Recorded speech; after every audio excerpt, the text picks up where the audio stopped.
जय हिंद, welcome to the hunter सारा। आज हम क्लास 10 का एक नेक्स्ट यूनिट स्टार्ट करने जा रहे हैं जिसका नाम क्या है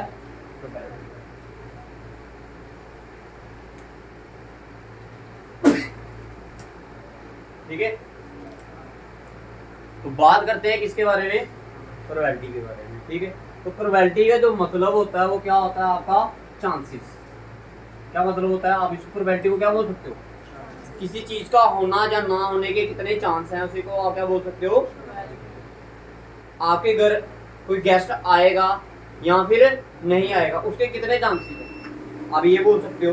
ठीक है, या फिर कुछ आप क्या बोल सकते हो। ठीक है, तो बेसिकली जो प्रोबेबिलिटी है उसका मतलब क्या होता है, चांसेस बोल सकते हो, या फिर आप क्या बोल सकते हो, पॉसिबिलिटी।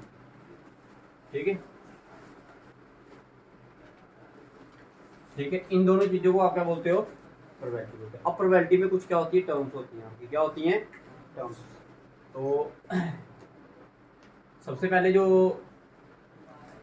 टर्म आती है पहली वाली, उसे आप क्या बोलते हो, एक्सपेरिमेंट, या फिर क्या बोल सकते हो, रैंडम एक्सपेरिमेंट। क्या बोलते हो, रैंडम एक्सपेरिमेंट। रैंडम एक्सपेरिमेंट क्या हो गया, कोई भी ऐसा एक्सपेरिमेंट परफॉर्म करो, कोई भी एक ऐसा काम करो जिसका कोई ना कोई रिजल्ट क्या है, पॉसिबल हो, कोई स्पेसिफिक रिजल्ट क्या हो उसका पॉसिबल हो, उसे आप क्या, जिसमें हमें कुछ ना कुछ हमें क्या मिले, आउटकम्स मिले, उसे आप क्या बोलते हो, आप रैंडम एक्सपेरिमेंट। डेफिनेशन लिखिए इसका, डेफिनेशन लिखिए। देखो, if an experiment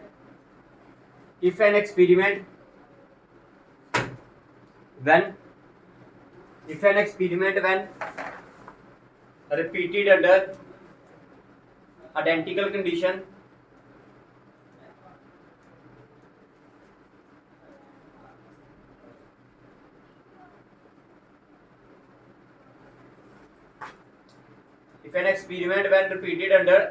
condition do not produce the same result या आउटकम, रिजल्ट भी लिख सकते हो, यहाँ पे क्या लिखो आप, outcome.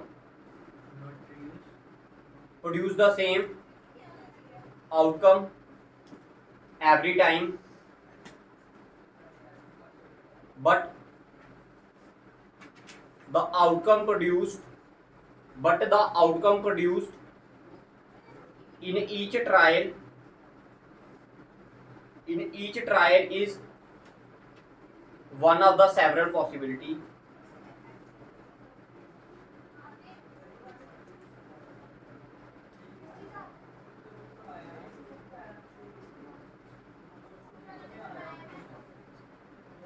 Every time, but the outcome produced in each trial is one of the several possible outcomes. Then it is known as random or possibility experiment. ठीक है, आप सिंपल रैंडम एक्सपेरिमेंट लिखिए।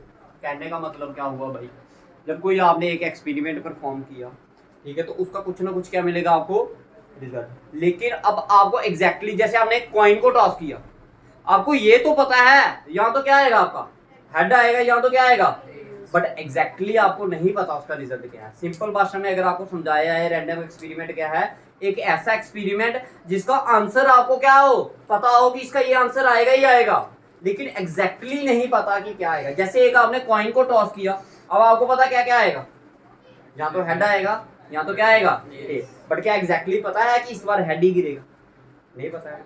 एक आपने डाइस को फेंका, आपको पता है कि क्या क्या आ सकता है इसका आंसर, 1 भी आ सकता है। डाइस को फेंकोगे तो क्या आएगा, 1 आएगा, 2 आएगा, 3 आएगा, 4 आएगा, 5 आएगा या 6।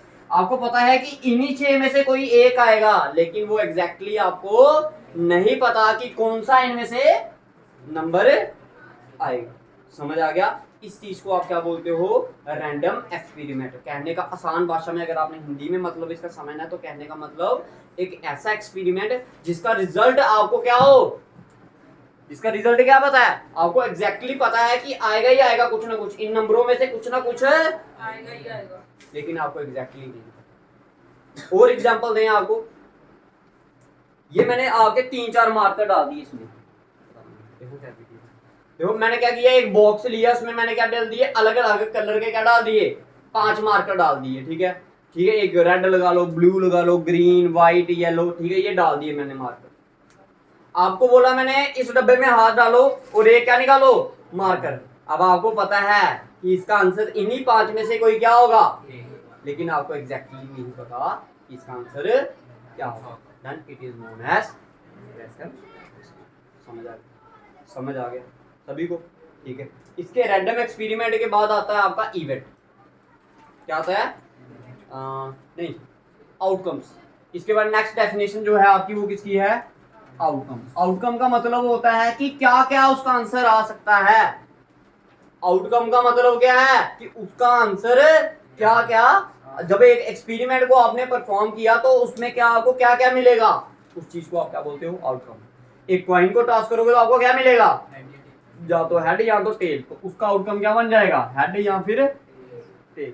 एक क्या लिए, वो कार्ड्स लिए, ताश के पत्ते ले लिए आपको पता है जब आप उसमें से कोई एक पत्ता निकालोगे तो उन्हीं 52 कार्ड्स में से क्या होगा? कोई एक होगा। समझ आ गया? तो वो जो आपको पता है कि उस 52 कार्ड्स में से कोई एक पत्ता निकलेगा, ठीक है, तो जो आपका रिजल्ट होगा उसी को आप क्या बोलते हो? आउटकम बोलते हो। कि आपका एक्सपेरिमेंट के बाद आपको क्या आंसर मिला, क्या आउटकम्स मिले, क्या रिजल्ट मिला, वही क्या होता है? आपका आउटकम। अगर उसी आउटकम को आप क्या करो, एक डब्बे में डाल के रख दो, डब्बे में या फिर आप इस कर्ली ब्रैकेट में डालकर रख दो, तो उस चीज को आप क्या बोलते हो? Sample space. क्या बोलते हो? Sample space. मैंने एक कॉइन को क्या किया? टॉस किया। मैंने क्या किया? एक कॉइन को टॉस किया। कॉइन को टॉस करने के बाद मेरे को क्या मिला? आउटकम क्या क्या मिला? या तो हेड या तो टेल। इसी हेड टेल को मैंने क्या कर दिया? एक डब्बे में डालकर रख दिया, तो इसी को आप क्या बोलते हो? Sample space. इसी कर्ली ब्रैकेट में डालकर रख दिया, एक सेट बना दिया इसका, तो इसी को हम क्या बोलेंगे? Sample space. और इवेंट, इवेंट क्या होता है? इसी सैंपल स्पेस का एक सबसेट होता है। Event is the subset of sample space. Event क्या होता है? सबसेट होता है किसका? अब सबसेट, सबसेट पढ़ोगे आप क्लास 11 में कि सबसेट क्या होता है। आप ये मान के चलो इवेंट एक पार्ट होता है किसका? Sample space. इवेंट एक पार्ट होता है सैंपल स्पेस का। और एग्जांपल बताते हैं, जैसे मैंने एक डाई को थ्रो किया तो मेरे को सैंपल स्पेस में क्या क्या मिलेगा? 1 2 3 4 5 और 6। मैंने बोला इस बार जो आपने इवेंट लेना है वो क्या लेना है? Odd numbers. कौन से नंबर? Odd numbers. क्या लेने हैं आपने? इवेंट क्या लेना है? Odd number. तो ऑड नंबर इवेंट में क्या क्या आएंगे? अब क्या क्या होते हैं इसमें ऑड नंबर? जब एक डाई को थ्रो करते हो आप 1 3 और 5, then this is known as what? This is a event. अब तो ये ई निकाला, ये कहां से निकाला हमने? एस से। तो याद रखना कि ई हमेशा क्या होता है? इसका ही पार्ट होता है। जहां तो ये पूरे का पूरा एस बन जाएगा, या फिर क्या बनेगा आपका? ई भी। जहां उसमें से कुछ पार्ट्स निकल जाएंगे, जा तो वो पूरे का पूरा। अब पूरे का पूरा क्या बोलता हूं मैं आपको? बोलो इवेंट लेने हैं आपने लेस देन 7। मैंने क्या बोला? इवेंट जो लेना है आपने, जब एक डाई को थ्रो करोगे तो उसमें क्या लेने हैं? कौन से नंबर लेने हैं? जो 7 से क्या हो? कम। तो बताइए 7 से कम क्या होंगे? Number less than 7। Number less than 7। बताइए 7 से कम क्या क्या होंगे? 1 2 3 4 5 और 6। अगर मैं बोलता नंबर लेस देन 8 फिर क्या क्या होते? 7 कहाँ होते भाई? देखो आपने कहां से निकालने हैं वो नंबर? इसी सैंपल स्पेस में से निकालने हैं ना भाई। तो 7 आता ही नहीं है इधर। आता है? नहीं आता। हमेशा याद रखना जो इवेंट होता है ना वो कभी भी सैंपल स्पेस से बड़ा नहीं हो सकता। सैंपल स्पेस के बराबर हो सकता है या फिर उससे छोटा होगा, लेकिन उससे बड़ा नहीं होगा। आप बोलोगे 7 7 तो आएगा ही नहीं सैंपल स्पेस में, कभी आएगा नहीं आएगा। इसका समझ आ गया मेरी बात? ठीक है। अभी तक आपको क्या क्या बताया? अब देखो इसमें इसमें और इसमें क्या होती है, बच्चों को कंफ्यूजन होती है। तो एक डेफिनेशन और बताते हैं, sample point. Sample point, sample point का मतलब क्या होता है? जो सैंपल स्पेस के क्या होते हैं? नंबर होते हैं ना सैंपल स्पेस में, क्या होते हैं? एलिमेंट्स होते हैं। The element present in sample space is known as sample. Sample space क्या, सैंपल पॉइंट क्या होते हैं? सैंपल पॉइंट का मतलब होता है जो जो एलिमेंट आपके कहां पर प्रेजेंट है? The elements present in sample space is known as sample point. अब इसमें, अब मैं आपको पूछूं कि इस सेट में बताओ कि कौन कौन सा सैंपल पॉइंट है? एक क्या है? एच है और एक क्या है? ई। इन्हीं नंबर्स को, जो सैंपल स्पेस के अंदर नंबर लिखे हैं, इन्हीं को आप क्या बोलते हो? सैंपल। बताओ इधर तक क्लियर है सभी को? ठीक है। अब मैं ये पांचों जो जितनी डेफिनेशंस बताई हैं आपको एक बार क्लियर करवा देता हूँ। देखिए ध्यान से समझना भाई, कंफ्यूज नहीं होना, ठीक है? बच्चे कंफ्यूज हो जाते हैं, सभी का सोचते हैं रैंडम एक्सपेरिमेंट का भी मतलब वही है, आउटकम का मतलब भी वही है, सैंपल स्पेस का मतलब वही है, सेम है। देखो ध्यान से समझना, हिंदी में लिखने की कोशिश करना अगर लिख सकते हो तो। देखो रैंडम एक्सपेरिमेंट का मतलब होता है एक ऐसा एक्सपेरिमेंट जिसका रिजल्ट आपको क्या हो, पता हो, लेकिन एग्जैक्टली नहीं पता कि क्या हो। Definition clear? Definition clear random experiment की? एक ऐसा एक्सपेरिमेंट जिसका रिजल्ट आपको क्या हो, पता हो कि ये आएगा, बट एग्जैक्टली नहीं पता कि क्या आएगा। क्लियर? Next definition outcome. जब आपने वो एक्सपेरिमेंट परफॉर्म किया, आपको क्या क्या मिल सकता है, क्या क्या रिजल्ट मिलेगा, उसी रिजल्ट को आप क्या बोलते हो? अगर उसी आउटकम को एक आप करली ब्रैकेट के अंदर डालकर लिख दो, उसी को क्या बोलोगे आप? Sample space. क्लियर है? क्लियर है? अभी तक तीनों डेफिनेशन क्लियर है? उसके बाद कौन सी डेफिनेशन बताई? एक सैंपल पॉइंट। अब सैंपल स्पेस में जो क्या होते हैं, एलिमेंट्स होते हैं, उन्हीं को आप क्या बोलते हो? क्लियर? Definition clear? और कौन सी रहेगी आपकी डेफिनेशन? इवेंट। इवेंट क्या होता है? सबसेट होता है किसका? सैंपल स्पेस का। सबसेट का मतलब क्या हो गया? उसी के एलिमेंट्स, उसी के एलिमेंट्स किसके? सैंपल स्पेस के एलिमेंट कुछ निकाल दो, थोड़े एलिमेंट लिख दो, या फिर उसके सारे एलिमेंट लिख दो, उसी को आप क्या बोलोगे? क्लियर है सर? ठीक है। अब एक होता है श्योर इवेंट। इवेंट भी दो टाइप के होते हैं, एक होता है श्योर इवेंट, अभी आगे जाके आप और भी पढ़ोगे इवेंट, ठीक है। अभी फिलहाल जो आपने पढ़ने हैं वो दो इवेंट पढ़ने, एक श्योर इवेंट, एक इम्पॉसिबल इवेंट बोल सकते हो या अनश्योर इवेंट बोल सकते हो। अब देखिए श्योर इवेंट, श्योर इवेंट आसान भाषा में अगर समझना हो, श्योर इवेंट क्या होता है, तो श्योर इवेंट क्या है? अगर सैंपल स्पेस के सारे पॉइंट किसके अंदर आ रहे हैं? इवेंट के अंदर आ रहे हैं। मैंने क्या बोला? सैंपल स्पेस के सारे पॉइंट किसके अंदर आ रहे हैं? इवेंट के अंदर आ रहे हैं, तो उसको आप क्या बोलोगे? Sure event. एग्जांपल देनी हो तो क्या बोलोगे? मैंने अभी दिया ना, एक डाइस को आपने थ्रो किया, एक डाइस को आपने क्या किया? थ्रो किया। मैंने बोला इस बार इवेंट मैंने क्या लेना है? Number less than 7। कौन सा नंबर लेना है? जो 7 से क्या हो, कम। तो 7 से कम क्या क्या है आपका? 1 2 3 4 5 6। ये क्या है? 1 2 3 4 5 6, ये पूरी की पूरी सैंपल स्पेस तो है, तो then it is known as sure event. ठीक है। श्योर इवेंट मतलब कि उसमें सारे के सारे, श्योर चीज क्या होगी? हाँ भाई पक्का है, क्या है? पक्का है। ठीक है। अब आता है अनश्योर। अनश्योर का मतलब अगर सैंपल स्पेस का उसमें एक भी पॉइंट ना आए, जैसे ये एग्जांपल दी ना मैंने, नंबर लेस देन 7, अगर इधर लेस देन की जगह मैं ग्रेटर देन लिख देता तो नंबर ग्रेटर देन 7 या नंबर ग्रेटर देन 6 बोल देता मैं, नंबर ग्रेटर देन 6, बताओ कोई नंबर आएगा? एक डाई को जब आप थ्रो करते हो, मैं बोलूं बताओ एक इवेंट ले लेता हूं मैं, कौन सा? नंबर ग्रेटर देन क्या? 6। नंबर ग्रेटर देन 6 आएगा कोई? नहीं आएगा, then it is known as unsure या इम्पॉसिबल। क्लियर? एक कॉइन को टॉस किया मैंने, एक क्या किया? कॉइन को टॉस किया ना, बताओ मैं बोलूं आपको बताओ 6 आने की प्रोबेबिलिटी बताओ, 6 आ सकता है? एक कॉइन को जब मैं टॉस कर रहा हूं तो 6 आ सकता है? नहीं। ये 3 मार्कर डाल दिए, एक रेड, एक ब्लू और एक ग्रीन। कौन कौन सा? एक डब्बे के अंदर मैंने कितने मार्कर डाले? रेड, ब्लू और ग्रीन। मैंने बोला डब्बे में हाथ निकाल और कौन सा मार्कर निकाल के बता मेरे को? ब्लैक मार्कर निकाल कर बता। तो आएगा ब्लैक, क्योंकि डाला क्या गया है? रेड, ब्लू और ग्रीन। तो then it is also known as impossible. मगर जिसकी आने की आपने बोला भैया पागल बना रहा है, ये तो कभी हो ही नहीं सकता। डाले भैया ने कौन कौन सा? रेड, ब्लू और ग्रीन, बोलते ब्लैक निकालो, कहां से निकालना?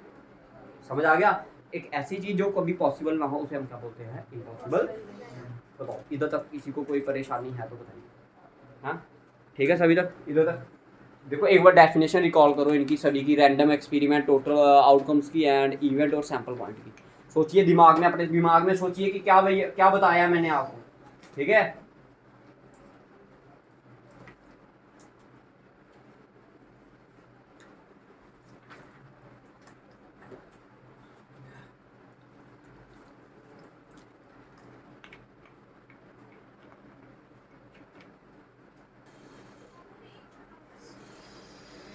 ठीक है जी, इधर तक समझ आ गया सभी को?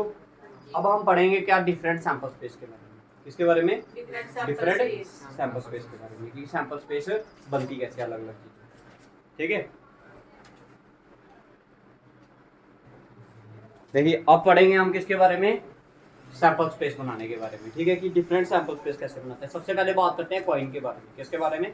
कॉइन के बारे में। अगर आपने कॉइन को टॉस करना है तो फिर कैसे करेंगे? ठीक है जी। केस बना लीजिए, टॉपिक बना लीजिए, टॉपिक टाइप बना लीजिए। किसका केस है? ये कॉइन। किसका केस है? कॉइन था। तो सबसे पहले वाला केस जो हम करने स्टडी करना है, when a coin is tossed, when a coin is,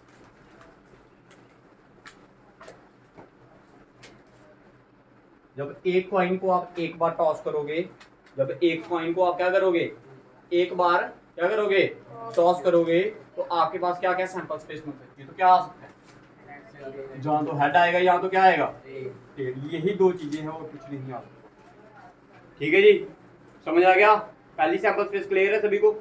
अब दूसरी वाली बनाते हैं, when a coin is tossed two times, when a coin is tossed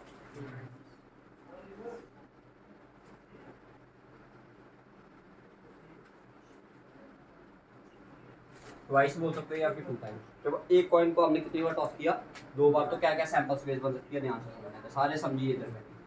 देखो आपने कॉइन को टॉस किया, क्या आया, मान लो हेड आया, क्या आया, जब दूसरी बार फिर से टॉस किया तो क्या आ गया आपका, फिर से हेड आ गया, हो सकता है ऐसा। जब एक कॉइन को टॉस किया पहली बार भी हेड आ गया, दूसरी बार भी क्या आ गया, हो सकता है। क्या जरूरी है कि दूसरी बार हेड आए, नहीं ना, मान लो पहली बार आपका हेड ही आया होगा, दूसरी बार क्या आया, टेल। क्या जरूरी है कि पहली बार हेड ही आया होगा, टेल भी तो आ सकता है। क्या पता पहली बार टेल आया और दूसरी बार क्या आ गया, हेड। क्या पता दोनों बार टेल आया, और कोई कंडीशन बन सकती है, तो ये दूसरी बार। कितने सैंपल पॉइंट बने इसके, चार। कितने सैंपल पॉइंट बने, चार। अब अगर मैं आपको पूछूं इसका क्या कहते हैं, इसका फार्मूला होता है टोटल नंबर ऑफ आउटकम्स निकालने का, क्या, टोटल नंबर ऑफ कॉइन के केस का, किसके केस का, ये होता है 2 की पावर n। क्या होता है, 2 की पावर n, n होता है नंबर ऑफ टॉसेस, n क्या होता है, जितनी बार आप उसको क्या कर रहे हो, टॉस। जब एक बार टॉस किया था तो क्या है, 2 की पावर 1, तो आंसर क्या है 2। तो कितने सैंपल पॉइंट बने इसमें, कितने बने, 2। अब मैंने किया 2 की पावर, दो बार टॉस किए तो कितने बने, 2 की पावर 2 क्या होता है, 2 का स्क्वायर 4। तो कितने टॉसेस बने आपके, कितने बने, 4 बने। तो इधर भी कितने बने, 4। अगर मैं कॉइन को 3 बार टॉस करूँ, ये आपके सिलेबस में नहीं है बट फिर भी मैं चलो करवा देता हूँ आपको, ठीक है, सैंपल स्पेस कैसे बनाते हैं। तो 2 की पावर 3 क्या होता है, 2 का क्यूब 8। अब जो आप 3 बार टॉस करोगे तो उसमें कितने सैंपल पॉइंट बनेंगे, 8। अब 8 बनाना क्या होता है आपके लिए, क्या है, थोड़ा सा मुश्किल, लेकिन मैं आपको एक ऐसी ट्रिक बताऊंगा जिससे आप 2 मिनट में उसका आंसर तैयार करके निकाल बताएं, ठीक है। तो तीसरा केस बना लीजिए, coin is tossed 3 times.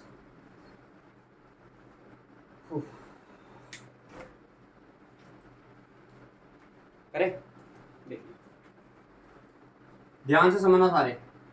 Coin को अगर 4, 5, 6 जितनी बार मर्जी टॉस करोगे, कंडीशन ऐसे ही रहेगी, ऐसे बनाना है, ठीक है। अब आपको पता कितने सैंपल पॉइंट बनेंगे आपके, कितने बनेंगे, 8। कितने, 8। 4 इस साइड लिखूंगा, 4 उसी के साथ लिखूंगा मैं, 1, 2, 3 और ये 4, ठीक है। 4 इस साइड लिखेंगे, 4 इस साइड। अब लिखने कैसे, कितने टोटल कितने हैं, 8। टोटल कितने हैं, 8। 8 का आधा 4, 4 बार हेड लिखिए, 4 बार टेल, ठीक है। अब 4 का आधा 2, 2 बार हेड लिखिए, 2 बार टेल, फिर से 2 बार हेड, 2 बार टेल, 2 का आधा 1, 1 बार हेड, 1 बार टेल, 1 बार हेड, 1 बार टेल, 1 बार हेड, 1 बार टेल, 1 बार हेड, 1 बार टेल। आप देखो ये सारे के सारे सैंपल पॉइंट क्या हैं, अलग अलग हैं, कोई भी सेम नहीं है। ये 8 अलग अलग तरीके हैं आपके क्या, सैंपल पॉइंट। क्लियर, किसी को कोई दिक्कत है इसमें तो बताइए, समझ आया कैसे बनाया ये, ठीक है। 8 थे, 4 बार हेड लिखा, 4 बार टेल, फिर ठीक है, 4 का आधा 2, 2 बार हेड, 2 बार टेल, 2 का आधा 1, 1 बार हेड, 1 बार टेल। अगर इसी कॉइन को अगर मैं क्या करता, 4 बार टॉस करता, कितनी बार, 4 टाइम्स, तो क्या बनती, 2 की पावर 4 16, 16 का आधा 8, 8 बार हेड, 8 बार टेल, 4 बार हेड, 4 बार टेल, 2 बार हेड, 2 बार टेल, फिर 2 का आधा 1, 1 बार हेड, 1 बार टेल। अब खुद बनाइए, लास्ट वाली बना के दीजिए, 2 सेकंड के अंदर बना के दीजिए मेरे को, जल्दी करिए सारे, शाबाश। हाँ हाँ जल्दी करिए, जल्दी, शाबाश। जो बच्चे ऑनलाइन देखेंगे ये लेक्चर, वो क्या करें, कमेंट सेक्शन में ये बना के दें, ठीक है जी, जल्दी करिए। When a coin is tossed 4 times, bracket जो डालनी है वो ऐसी वाली डालनी है, ठीक है, आपने ऐसी वाली, ऐसे करके नहीं डालनी ब्रैकेट, ठीक है। ये इंटरवल बन जाता है, ठीक है जी, इसको ऐसे करके ये ड्रॉ करना, कर्ली ब्रैकेट्स, ठीक है। सैंपल स्पेस जब भी लिखनी है उसको ऐसे लिखना, समझ आ गया? बनाइए, शाबाश। ये क्या पढ़ा दिया मैंने आपको? कॉइन के बारे में सारा डिटेल में पढ़ा दिया आपको, ठीक है जी। अब बात करेंगे किसकी? डाइस। किसकी बात करेंगे? डाइस। केस 1 स्टडी कर लिया हमने पूरा अच्छे से, ठीक है। फर्स्ट केस हमारा जो फर्स्ट टाइप थी वो हमारी कॉइन की, वो खत्म हो गई है। अब बात करेंगे किसकी? When a dice is tossed one. Dice is tossed one बोल सकते हैं, या डाइस इज थ्रोन वंस, या डाइस इज थ्रोन ट्वाइस, या 2 टाइम्स, ऐसे बोल सकते हो आप, ठीक है। तो वो उसको कैसे सॉल्व करना है? अब जैसे कॉइन के कितने फेस थे? 2, तो क्या लिखा था आपने? 2 की पावर एंड। डाइस में कितने फेस होते हैं? 6, तो इधर क्या लिखोगे? 6 की पावर क्या? 6 की power, total number of outcomes कैसे आएंगे? 6 की पावर एन। किस केस में? डाइस के केस। किस केस में? When a dice is tossed once, या डाइस इज थ्रोन वंस। जब एक डाइस को एक बार थ्रो करोगे तो सैंपल स्पेस क्या बनेगी आपके पास?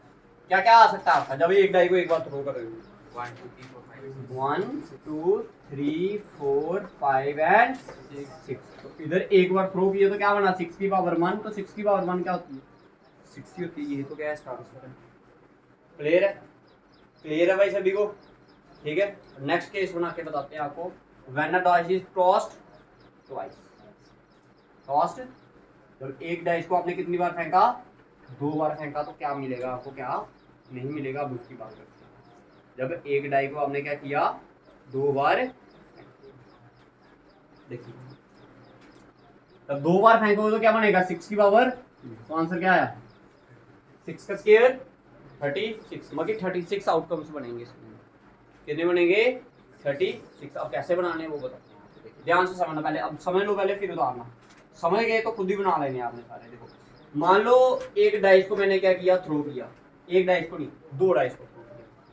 पहली बार थ्रो किया, मान लो क्या आया मेरे पास? 1 आया। क्या आया? 1। जब दूसरी बार थ्रो किया तब फिर से क्या आ गया? हो सकता है ना सब? हो सकता है जब आप लूडो वगैरह खेलते हो तो एक बार फेंका, 1 आ गया, जब दूसरी बार फिर से आएगा, नहीं नहीं गलती कर दी थी मैंने, बोलते नहीं ये बात, ठीक है।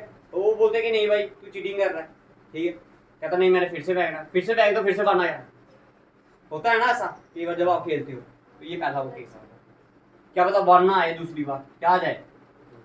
हो सकता है ऐसा भी, हो सकता है या नहीं हो सकता है। जरूरी है 2 आए?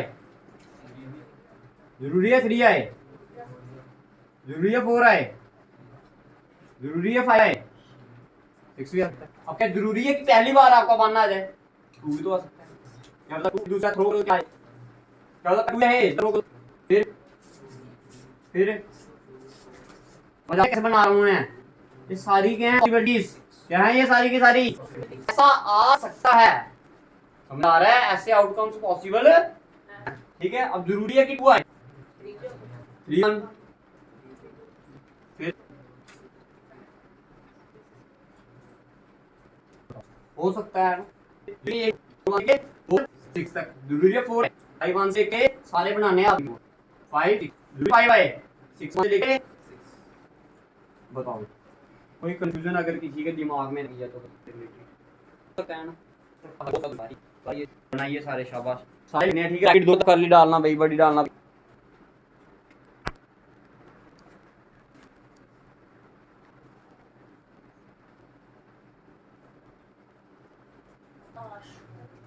ठीक है, कॉइन का केस भी करवा दिया आपको मैंने, और इसका डाइस का भी करवा दिया, दिव्य मार्क का पूरा। ठीक, अब नेक्स्ट केस होगा, उसका आएगा आपका इसका कार्ड्स। कितने कार्ड्स होते हैं टोटल? कितने टाइप का कार्ड है उसमें? 4 के कार्ड होते हैं। कितने टाइप के होते हैं? कितने टाइप ऑफ कलर होते हैं उसमें? कलर कितने टाइप होते हैं? 2।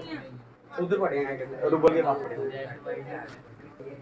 देखो जहाँ तो वो पत्ते होंगे ना जो वो ब्लैक कलर के होंगे, जहाँ तो फिर किस कलर के होंगे, रेड कलर। समझ आ गया? वो बीच में जो व्हाइट पोर्शन होता है उसको इंक्लूड करना, ठीक है। 2 ही टाइप कलर है, या तो रेड या तो ब्लैक होंगे, ठीक है। ये 2 टाइप के कलर होंगे आपके। ठीक है, तो जो थर्ड केस है वो आपका कार्ड्स का, इसका है कार्ड। तो टोटल नंबर ऑफ कार्ड्स कितने होते हैं हमारे पास? 52। अगर मैं 52 को डिवाइड करना चाहूँ तो इसको दो पार्ट में कलर के हिसाब से डिवाइड कर रहा हूँ। किस हिसाब से कर रहा हूँ डिवाइड? कलर के हिसाब से कर रहा हूँ। तो 52 कार्ड्स में जो है 26 क्या होंगे? ब्लैक होंगे। 26 क्या होंगे? रेड होंगे। भाई इस टेबल को जिसने याद रख लिया उसको सभी समझ आ गया। ठीक है, अब अगर मैं देखो उनके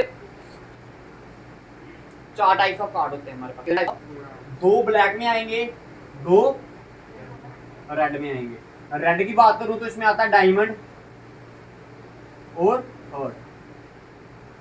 ठीक है, अगर इसकी बात करेंगे किसकी? ब्लैक की, तो इसमें आता है एक स्पेड और एक आता है क्लब। हर एक में कितने पत्ते होते हैं? 13 पत्ते होते हैं। कितने पत्ते हैं 13 में? 13 पत्ते हैं। ठीक है, फिर इस टेबल से थोड़ा सा हट के आ जाऊं अगर मैं, देखो 13 पत्ते किस तरह से होते हैं। ठीक है, 2 से लेकर 10 तक।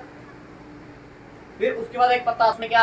ए, जिसको हम क्या बोलते हैं? एस। क्या बोलते हैं? एस। फिर अगर उसके बाद मैं अगर बात करूं 3 फेस कार्ड आते हैं। फेस कार्ड का मतलब जिनपे कोई चेहरा बना होता है। एक होता है जैक, एक होता है क्यून, एक होता है किंग। किंग, क्यून और जैक। के क्यू जे, क्या लिखा होता है उसके ऊपर? के क्यू और जे। 3 पत्ते होंगे सभी में। फेस कार्ड बात करूंगा अगर मैं, किसकी बात करूंगा? फेस कार्ड की। तो हर स्पेड में भी कितने फेस कार्ड है? 3। क्लब में भी 3, डायमंड में भी 3 और हर्ट में भी 3। तो टोटल अगर फेस कार्ड की बात करूंगा टोटल कितने हो गए? टोटल फेस कार्ड कितने हो गए? 12 हो गए। जिसमें से अगर कलर के हिसाब से देखे जाए तो 6 कलर ब्लैक के, 6 कलर रेड के। बताओ, समझ आया? समझ आया सभी को? अगर आपको पूछा जाए रेड फेस कार्ड कितने हैं, तो रेड फेस कार्ड कितने होते हैं? 6। ये 3। क्लियर सभी? अब फेस कार्ड में क्या होता है भाई? किंग की बात आती है। किसकी बात आती है? किंग। फेस कार्ड में सबसे पहले क्या आता है? किंग। एक स्पेड का किंग, एक क्लब का किंग, एक डायमंड का और एक हर्ट का। टोटल अगर आपको किंग पूछे जाए तो टोटल किंग कितने हैं? 4। 4 में अगेन डिवाइड होंगे, 2 रेड 2 ब्लैक। क्लियर है? क्लियर है भाई सभी को? भाई ये अगर ब्लैक, ये आ गया आपका रेड, इसमें भी कितने हैं? 2, इसमें भी कितने हैं? किंग। क्लियर है? उसके बाद क्या आएगा आपका? कौन आएगा? ये भी हर एक में क्या होती है? एक क्यून स्पेड, एक क्लब की, एक डायमंड की और एक। ठीक है, अगेन क्यून ने कितनी होगी? 4 क्यून होगी। 2 ब्लैक, 2 रेड। बताइए क्लियर? क्यून के बाद कौन आएगा? जैक आएगा। कौन आएगा? जे बोलते हैं जिसे। ठीक है, ये भी कितने होते हैं? 4। एक एक पत्ता सभी में होगा। अगेन 2 ब्लैक और 2 ही क्या? ये सारे के सारे जो बताए हैं मैंने, ये क्या है आपके? Face card. ये क्या है आपके? Face card. अब आपका एक रह गया और कौन? जिसको हम बोलते हैं एस। क्या बोलते हैं? एस। ठीक है, तो इसको मैं लिखता हूं यहाँ। ये भी हर एक पत्ता सभी में ए होता है। एक स्पेड का, डायमंड का और एक। ठीक है, एक एस टोन कितने होते हैं? 4 एस होते हैं। ठीक है, ब्लैक की बात करेंगे, इतने ब्लैक हैं। ब्लैक भी रेड। बताइए ये टेबल समझ आया सभी को? टेबल समझ आया भाई? ये 4 होंगे भाई। देखो ना, मैं बोलूं 3 फेस कार्ड किसके होंगे? स्पेड के। 3 इसमें होंगे और 3 ही किसमें होंगे? और टोटल कितने होंगे? रेड 3 हुई है, 3 ये कितने? ब्लैक को 3 है। रेड क्यों किया है? तो एक डायमंड की एक। यही पूरा पूरा क्या आगा क्वालिटी में निकली। जब तक आपको ये टेबल नहीं ना रहेगा। सबके बाद जो है प्रोबेबिलिटी में क्या है आपकी? सैंपल रेंज को फाइंड आउट करना। किसको फाइंड आउट करना? सैंपल स्पेस को। साइन आउट आउटकम मतलब होगा कि कितने रिजल्ट आपको मिल सकते हैं। कितने रिजल्ट मिल सकते हैं इसमें? जब एक पत्ता आपने बाहर निकालना तो कितने निकल सकते हैं आपके? 52 बार। ठीक है, जनरली वो इन्हीं के बारे में पूछता है। अगर आपको पूछा जाए 9, जिस पत्ते पे क्या लिखा होगा? 9 नंबर लिखा होगा, वो कितने पत्ते होंगे? 4 पत्ते होंगे। एक क्लब का, एक डायमंड का, एक हर्ट का और एक। अगर पूछे जाए रेड 9 कितने होंगे तो 2। ये समझना आपने, मैंने तो ये बता दिया। अब आपको पता होना चाहिए हर पत्ते के हर एक जो नंबर होगा ना उसके कितने पत्ते मिलेंगे आपको? 4, 2 ब्लैक में 2 रेड में। ये खुद सोचना है आपने, समझ आएगा? अगर मैं बोलूं number less than 3, number less than 4 वाले कितने पत्ते होंगे? 2 और 3, तो टोटल पत्ते कितने हुए? 2 वाले कितने पत्ते हैं? देखो ना, हर एक पत्ते कितने हैं? 4। मैंने बोला number less than 4, number less than 4 में कौन कौन आएगा? एक 2 आएगा, एक 3। 2 वाले कितने पत्ते हैं? 3 वाले कितने हैं? तो टोटल कितने हो गए? समझो, कंसेप्ट बनाओ, ये खुद समझना होता है आपने। जब तक कंसेप्ट नहीं बनाओगे तो कैसे आएगा? समझ आ रही है मेरी बात? इधर तक लग गया पता सभी को? अब करते हैं इनके क्वेश्चंस पे, ठीक है? अब आपको मैं बताता हूँ कि प्रोबेबिलिटी का फार्मूला क्या है और उसको फाइंड आउट करने का तरीका, ठीक है जी? करें कुछ?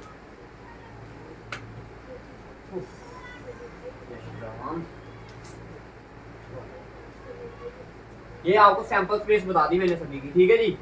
कि कैसे किसकी सैंपल स्पेस निकालनी है और कैसे नहीं निकालनी।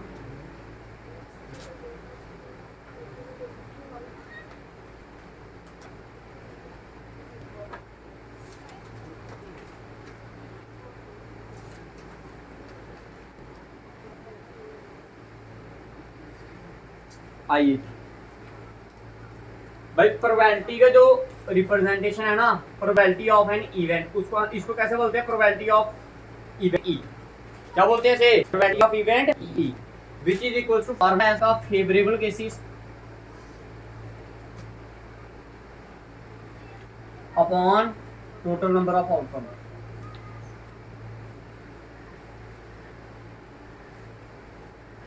समझाने की कोशिश करूं तो कुछ इस तरह से समझना आपने। मान लो एक डाई को फेंका आपने, एक डाई को फेंका, तो टोटल नंबर ऑफ आउटकम कितने हो गए? कितने बार क्या क्या आ सकता है उसमें? कितने नंबर आते हैं? टोटल 6 होते हैं। जब एक डाई फेंकते हो तो टोटल रिजल्ट कितने मिलते हैं आपको? 6 टाइप के रिजल्ट मिल सकते हैं, 1 2 3 4 5 6। तो टोटल आउटकम्स कितने हो गए उसमें? 6। क्या हो गए? 6। अगर मैं बोलूं प्रोबेबिलिटी ऑफ ऑड नंबर, तो ऑड नंबर कौन कौन से हैं? 1 2 सॉरी 1 3 5। तो कितने हुए टोटल? 3 है, तो इसका आंसर होगा 3/6। काट भी सकते हो इसको। मैं अगर बोलूं probability of number less than 5, number less than 5, तो टोटल तो कितने हैं? 6 ही हैं भाई। 5 से कम कौन कौन कौन होगा? 1 2 3 4। टोटल कितने हुए? 4। ठीक है। अब अगर मैं पूछूं probability of number greater than 6, क्या होगा? टोटल तो कितने हो गए? नंबर ग्रेटर देन 6 होगा कोई? नहीं होगा। तो कोई आपको नंबर मिला, इवेंट मिला आपको? कोई नहीं मिला ना। ये कौन सा इवेंट है? इम्पॉसिबल नहीं इवेंट। तो इम्पॉसिबल इवेंट में तो कुछ आता ही नहीं है। ये आ गया 0, तो ये आ गया 0/6। तो आंसर क्या होगा? ठीक है। फिर अगर मैं बोलूं probability of number less than और इक्वल टू 6, तो वो क्या क्या होगा? टोटल कितने हैं? 6। अब बताओ कितने फेवरेबल केसेस होंगे? नंबर लेस देन और इक्वल टू 6, जहां तो 6 से कम होने चाहिए या 6 होने चाहिए। तो क्या क्या क्या आएगा? 1 आएगा? आएगा 1 या नहीं आएगा? आएगा। क्योंकि नंबर लेस देन 6 क्या है? 1 आएगा। फिर 2 आएगा, 3 आएगा, 4 आएगा, 5 आएगा, 6 आएगा। कितने हो गए टोटल? 6 हो गए। 6/6। ये कट गया, आंसर क्या आ गया? 1। तो याद क्या रखना है? क्यों बताया मैंने आपको? ये कौन सा इवेंट बताया आपको मैंने? इम्पॉसिबल इवेंट या अनश्योर इवेंट। तो हमेशा याद रखना, जो इम्पॉसिबल इवेंट होता है उसकी प्रोबेबिलिटी हमेशा क्या होती है? 0। Probability of impossible event is या अनश्योर इवेंट इज 0। हमेशा क्या होती है? 0। और प्रोबेबिलिटी ऑफ श्योर इवेंट, कौन सा इवेंट? श्योर इवेंट की प्रोबेबिलिटी क्या होती है? हमेशा 1 होती है। समझ आ गया? समझ आया सभी को? या और क्या याद रखना है? नेक्स्ट पॉइंट आपने याद रखना है कि इसमें एक फार्मूला होता है, 0 is less than equal to probability of an event E less than equal to 1। याद रखना, जो प्रोबेबिलिटी ऑफ ई होती है भाई, प्रोबेबिलिटी किसी भी इवेंट की, जहां तो उसका आंसर क्या होगा? 0 या क्या होगा? 1, और या फिर क्या होगा? जहां इनके आंसर क्या करेगा? इनके बीच में आंसर क्या करेगा? आपका नहीं करेगा। लेकिन इससे बड़ा कभी भी आपका आंसर ना 0 से कभी छोटा हो सकता है प्रोबेबिलिटी का आंसर, ना 1 से कभी बड़ा हो सकता है। ठीक है, इनके बीच में हमेशा प्रोबेबिलिटी का आंसर क्या करता है, लाइक। इससे जीरो से छोटा होने का मतलब क्या है कि probability can never be negative. Zero से छोटा का मतलब क्या हो गया, जीरो से अगर छोटा हुआ तो वो क्या हो जाएगी, नेगेटिव। प्रोबेबिलिटी कभी भी क्या नहीं होती, नेगेटिव नहीं होती। ना ही प्रोबेबिलिटी का जो आंसर होता है वो क्या होता है, वन से बड़ा, वन से बड़ा। अब जैसे जितने भी आपने ये लिखे हैं ना, आपने ये फ्रैक्शंस में क्या है, फ्रैक्शन में आप देखो इन सभी फ्रैक्शंस में क्या होगा, जो डिनोमिनेटर वाला पार्ट है वो न्यूमिनेटर वाले पार्ट से क्या होगा, बड़ा होगा। तो याद रखना जब फ्रैक्शन में होता तो डिनोमिनेटर वाला पार्ट हमेशा क्या होता है, ग्रेटर देन न्यूमिनेटर। जहाँ तो बराबर होगा, जहाँ तो क्या होगा, बड़ा। लेकिन कभी भी डिनोमिनेटर छोटा नहीं होगा। अगर बाई चांस छोटा हो गया तो क्या होगा, अब देखो मैं एक मान लो, एक मैंने ये लिख दिया 3/2 किसी की प्रोबेबिलिटी, क्या लिख दी, 3/2। तो 3/2 करोगे, 3/2 का मतलब क्या हो गया, 1.5। तो डेट मीन प्रोबेबिलिटी का आंसर क्या आया, 1.5। 1 क्या है, 1.5 क्या है, 1 से बड़ा। तो कभी भी प्रोबेबिलिटी का आंसर 1 से बड़ा नहीं होगा। तो इसलिए याद रखना कभी भी ये कंडीशन पॉसिबल नहीं होगी। क्लियर है, समझ आ गया सभी को। ये चीजें जो समझा रहा हूँ ये ऑब्जेक्टिव में आती हैं बाद में फिर पेपर में। ठीक है, इन चीजों का ध्यान रखना होता है। ठीक है, हो गया जी, ये कंसेप्ट समझ आया, ये चीजें लिख ली ना आपने सारी। ठीक है, जल्दी करो।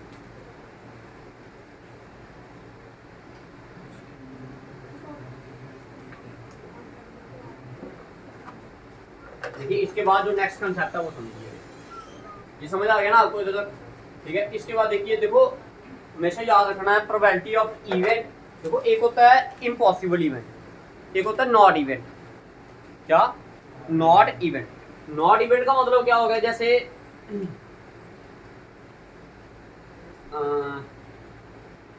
जब एक डाइस को आप थ्रो किया तो उसमें कुछ इवन नंबर होंगे, कुछ क्या होंगे, ऑड होंगे, कुछ इवन होंगे, कुछ क्या होंगे, ऑड। तो अगर मैं पूछूं not odd, not odd, not odd का मतलब क्या हुआ कि ऑड नहीं होने चाहिए। नॉट ऑड का मतलब क्या हुआ, ऑड नहीं होने। अगर ऑड नहीं होंगे तो फिर क्या होंगे, इवन होंगे। मतलब समझ आ गया। जैसे एक डाइस को थ्रो किया, मैंने बोला नॉट 3, क्या बोला, नॉट 3। नॉट 3 का मतलब क्या हुआ कि 3 नहीं होना चाहिए, बाकी जो मर्जी हो, बाकी जो मर्जी हो। समझ आ गया मेरी बात। ठीक है, अब अगर हमेशा याद रखना जो probability of event plus probability of not event, अगर दोनों को ऐड करोगे आंसर हमेशा 1 आएगा। क्या आएगा आंसर, हमेशा क्या आएगा, 1 आएगा। ठीक है, अब एक सैंपल स्पेस है, एक क्या है, सैंपल। इसके आपने 5 इवेंट बनाए। कितने इवेंट बनाए, 5 इवेंट। मान लो अलग अलग टाइप के बनाए आपने, कितने बनाए, 5। अब तो सभी की क्या निकाल लिया आपने, प्रोबेबिलिटी। क्या निकाल ली सभी की, पांचों इवेंट की क्या निकाल लिया आपने, प्रोबेबिलिटी निकाल ली। P3, P4 और P, पांचों इवेंट की क्या निकाल लिया आपने, प्रोबेबिलिटी। जब पांचों इवेंट की आपने क्या निकाली, प्रोबेबिलिटी, और बाद में आपने क्या कर दिया, इनकी एडिशन कर दी। क्या कर दिया, एडिशन कर दी। तो हमेशा याद रखना जितने भी उस सैंपल स्पेस के इवेंट एग्जिस्ट करेंगे, अगर आप उनको ऐड करोगे तो आंसर हमेशा क्या आएगा, 1 आएगा। क्या आएगा, ठीक है। ये वाला फॉर्मूला बड़ा इंपॉर्टेंट है, probability of event plus probability of not event. क्या क्या बताया मैंने, probability of event plus probability of not event. ठीक है,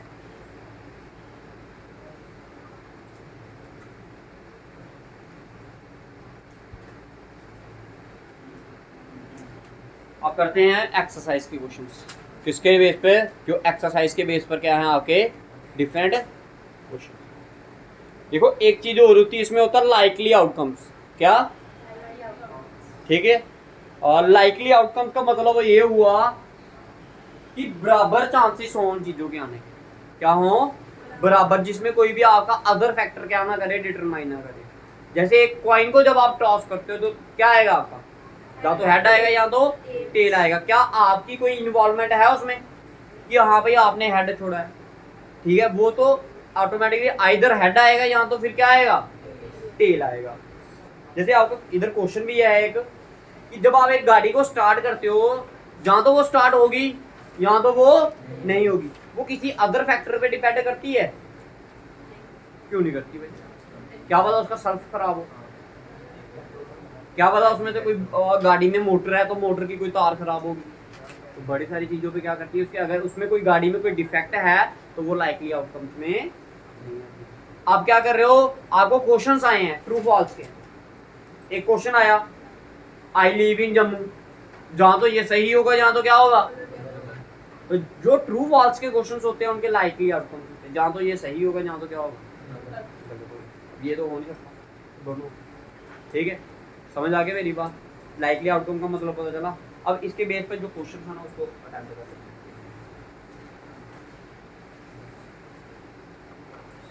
15.1 ये उतार लिया ना सारी चीजें आपने। ठीक है, अब प्रोबेबिलिटी आपके लिए इतनी आसान कर देंगे क्वेश्चन, जब पढ़ते जाओगे तो आपने बोला भैया ये क्या है, तो कुछ भी नहीं, हमने खुद कर लेनी थी, आप नहीं भी समझाते थे। ठीक है ना, देखिए क्वेश्चन नंबर 1 एक्सरसाइज।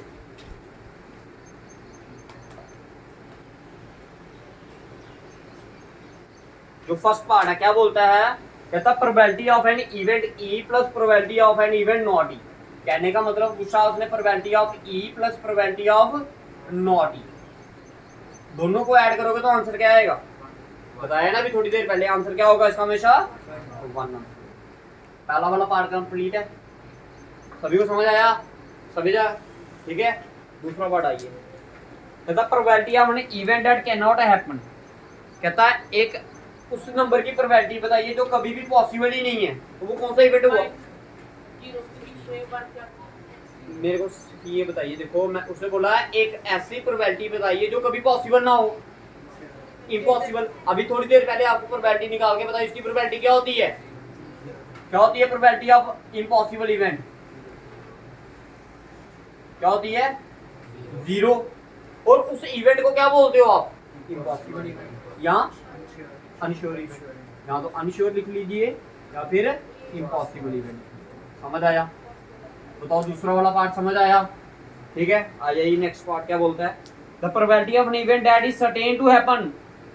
कहता है एक ऐसी प्रोबेबिलिटी जो 100% पक्का है ये होगी ही होगी, एक ऐसे इवेंट की प्रोबेबिलिटी जो 100% क्या है, गारंटी यहाँ पे होगी होगी, उस इवेंट को क्या बोलते हो आप पहले ये बताइए, श्योर इवेंट। और उसका आंसर क्या होता है हमेशा 1। अगले वाले का आंसर क्या होगा, ये पहले वाले पार्ट का आंसर, ये दूसरे वाले पार्ट का आंसर, और तीसरे वाले पार्ट का answer that is 1 and sure event. बताइए क्लियर है? क्लियर है? आ जाइए नेक्स्ट। कहता था sum of probabilities of all the elementary events of an experiment. कहता जितने भी उसके इवेंट्स बन रहे हैं, एक मान लो सैंपल स्पेस दी है, इसमें आपने 5 इवेंट बनाए हैं अलग अलग प्रकार के, अगर सभी को ऐड कर दोगे तो आंसर क्या आएगा 1। अभी थोड़ी देर बताया ना आपको, P of E1 P of E2 plus P of E3 plus E of 100 हो जाए, 100 हो जाए, 200 हो जाए जितने भी होंगे ना, लेकिन अगर सम करोगे तो आंसर बताओ क्लियर है?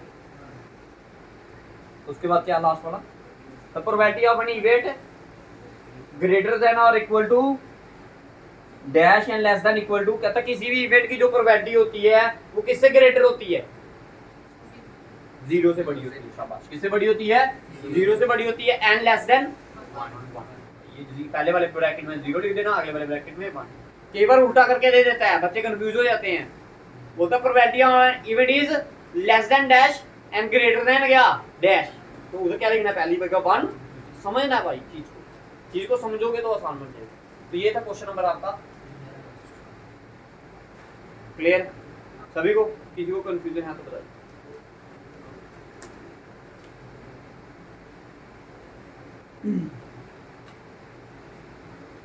ये लाइकली आउटकम वाला क्वेश्चन नंबर सेकंड है, ये आपने खुद करना। ठीक है, तो पहला वाला वही पार्ट बताया इसने, कहता driver attempt to start a car. एक ड्राइवर ने क्या किया, अटेम्प्ट किया कार को स्टार्ट करने का। क्या ये लाइकली आउटकम है या नहीं है? तो मैंने आपको बताया कई बार स्टार्ट होगी कई बार नहीं होगी, लेकिन नहीं होने के बड़े ज्यादा फैक्टर्स हैं। किस पे डिपेंड है, क्या पता गाड़ी बीच में से खराब हो, क्या पता वो सल्फा वो आधा ही कर रहा हो, तो जब की को प्रेस करते हो ना ऐसे करके, यहाँ आजकल पुश बटन वाली आई है कार, है ना, पुश करते हो बटन को, वो स्टार्ट हो जाती है। क्या पता वो पूरे पुश ही नहीं कर रहा, जब वो गाड़ी स्टार्ट, वो पुश तो कर रहा है, क्या पता क्लच को ही नहीं दबा रहा हो, होता है ना ऐसा। ठीक है, तो बड़े सारे फैक्टर जिस पे डिपेंड है। तो first factor is not a likely outcome. ठीक है, दूसरा वाला क्या बोला उसने, a player attempt to shoot a basketball. कहता है एक प्लेयर है जो कि क्या कर रहा है, बॉल को उसके अंदर डालने की कोशिश कर रहा है, किसके अंदर। ठीक है, तो ये क्या एक लाइकली आउटकम है या नहीं है? नहीं है भाई, क्योंकि प्लेयर्स पे भी तो डिपेंड करेगा। एक क्रिकेट का प्लेयर जाके इसमें डालेगा, ऐसे क्रिकेट डलेगा क्या? उसके लिए भी क्या चाहिए, टेक्निक चाहिए। ये नहीं है कोई भी आया बॉल लगी, ऐसा नहीं होता है। समझ आ गया? तो दूसरा वाला क्या है, लाइकली आउटकम। तो थर्ड वाला वही बोला है इसने, ट्रू और फॉल्स क्वेश्चन वाला, ये समझा दिया मैंने आपको पहले, क्या है ये लाइकली आउटकम है। उसके बाद लास्ट वाला पार्ट है आपका बेबी इज बॉर्न, एक बच्चे का जन्म हुआ, या तो वो लड़की होगी या तो क्या होगा। ठीक है, अच्छा अब नेक्स्ट क्वेश्चन है, why is tossing coin considered to be a fair way. कहता है जब एक कॉइन को आप टॉस करते हो, क्वेश्चन नंबर थर्ड में क्या बोला है, जब एक कॉइन को आप क्या करते हो, टॉस करते हो, उसको हम एक फेयर वे, मतलब जिसमें कोई भी क्या